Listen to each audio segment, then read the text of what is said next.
Son las 8:36, 14 grados la temperatura en el centro de Aguascalientes, y ya tenemos en esta misma mesa a Fernando Carrillo. Él es analista y además también es consultor, y el día de hoy traes un tema bastante fuerte. Fernando, buenos días. Buenos días, Rocío. Pues sí, le llamo yo el salario del miedo, pues hablar de la profesión hoy más peligrosa en México, que es el periodismo, y es que en el contexto mundial pues es peligroso, sobre todo porque hoy nos están comparando con países que están en guerra, pero nosotros no estamos en guerra y tenemos una incidencia muy alta de periodistas desaparecidos y asesinados. Y bueno, este contexto nos preocupa porque pues la situación del país no está nada fácil. Sin embargo, bueno, pues el hablar de que no se esté respetando el derecho a la información, el derecho a la vida, la protección a los periodistas. Incluso hay un programa especial en Gobernación para la protección de ellos, pero no funciona como se desearía. Y bueno, de alguna forma se está hablando mucho ya de esto en México. Hay realmente un movimiento muy fuerte. Aquí en Aguascalientes pues tuvimos unas reacciones de algunos periodistas que en la pasada visita del secretario de Gobernación se pusieron la cara de Rubén Espinosa, el fotoperiodista asesinado en México DF. Y bueno, como aquí en Aguascalientes lo está viendo en toda la República y en todo el mundo.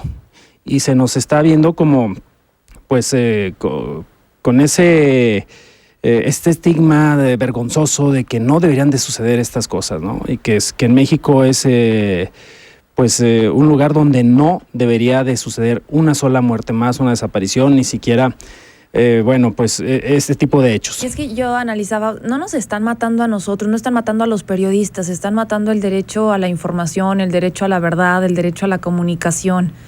Sí, es un tema que va mucho más amplio, más a fondo. Y por ejemplo, en este mismo tema que decías de lo de Aguascalientes, las reacciones que hubo en la visita de Osorio Chong, a nosotros nos parecía, y lo comentábamos entre nosotros, lamentable que, bueno, ellos han dado un discurso desde el gobierno federal de esa protección a los mismos periodistas. Escuchamos también al propio gobernador del estado hablando de lo lamentable que era, y él decía, bueno, en mi gobierno no han pasado nada de eso, nadie se tiene que quejar. Pero ese día no hubo ni siquiera un espacio para los propios reporteros para poder entrevistarse con Osorio Chong. Cuando estuvo ahí en el evento, más de 10 minutos tomándose fotografías como si fuese una celebridad. No hubo ese espacio o ese diálogo que reclamaba incluso la propia acción de haberse puesto las máscaras de este fotoperiodista asesinado. No era una agresión al gobierno federal, sino una petición de auxilio, de garantías que se estaban buscando. Sí, por supuesto, y yo creo que también incluso pues hasta contradictorio, porque él mismo ha estado ofreciendo diálogo con otros grupos y con la misma prensa pues se lo niega. Y bueno, no solo son incluso este gremio tan importante que es el periodismo, sino también los activistas por derechos humanos y por cualquier causa tipo ecológica, medioambiental.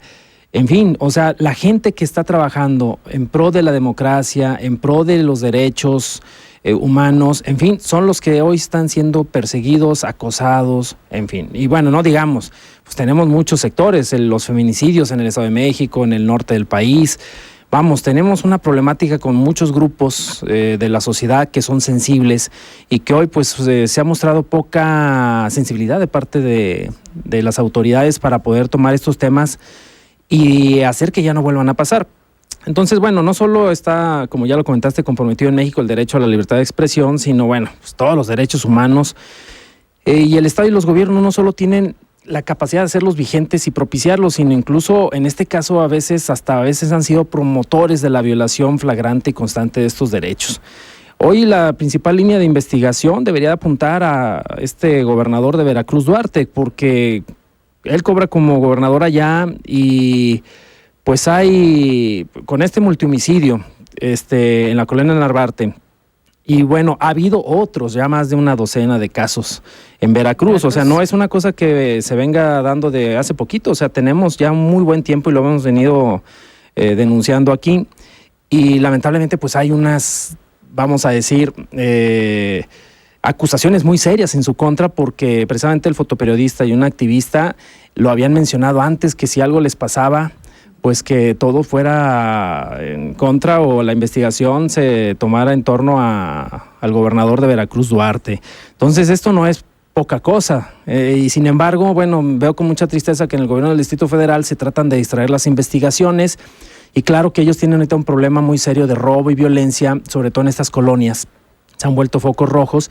Sin embargo, bueno, pues el modus operandi como se dio esto, tortura, tiro de gracia, no nos habla de un robo.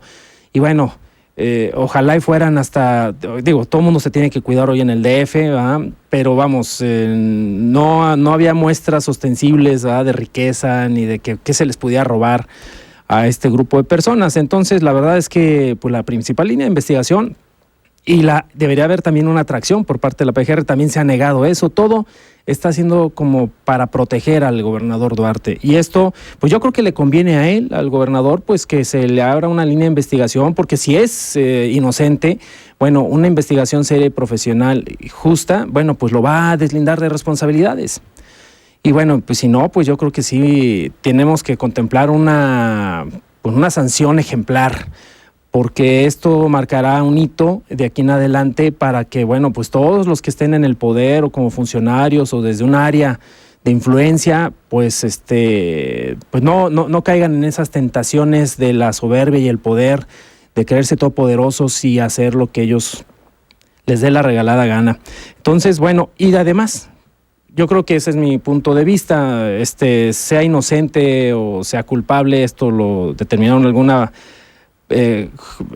una persona encargada de la justicia, pero yo creo que pues por el simple hecho de no tener la garantía de la seguridad de sus ciudadanos y de grupos especiales en su estado, pues él debería de renunciar. Y además, que yo creo que la renuncia es muy sana en el sentido de que pues deja investigar para que se hagan las respectivas pesquisas, y en cambio pues estando en el poder pues no se puede.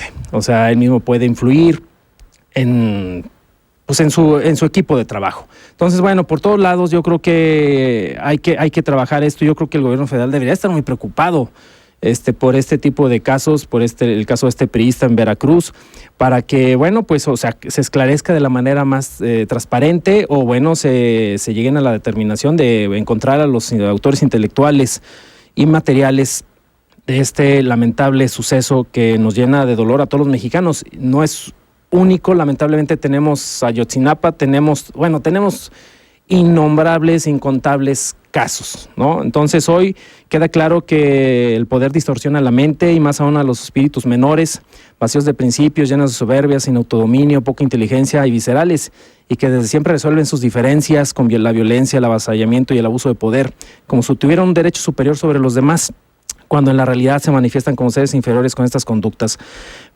Por esto no podemos descartar estos comportamientos, hoy que vemos regresiones evolutivas en los gobernantes, hoy tan llenos de vicios y carentes de virtudes. Bueno, hay que investigar, yo creo que hay que trabajar esto, a todos nos debe de quedar la reflexión de la gravedad de las cosas que pasan en México.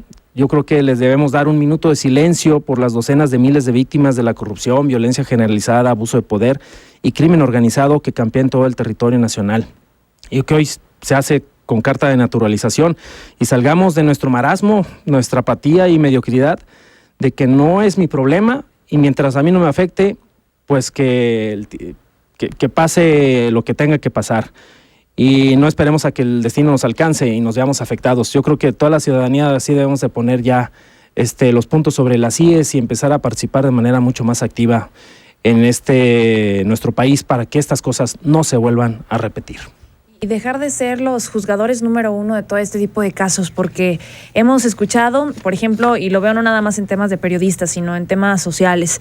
Por ejemplo, cuando desaparece una jovencita, y lo analizábamos en una ocasión, es porque se fue con el novio, es porque se fue a esconder o andaba de loca con las amigas y demás. Siempre vamos juzgando cuando es una persona, un hombre, por ejemplo, y es que andaba en malos pasos, y es que era narco, y es que seguramente se metió con no sé quién. Y somos los juzgadores número uno uno y así mismo nosotros comenzamos como a tapar todas esas verdades que tendrían que salir a la luz, todas esas verdades que deberían defenderse y que deberíamos nosotros mismos defender.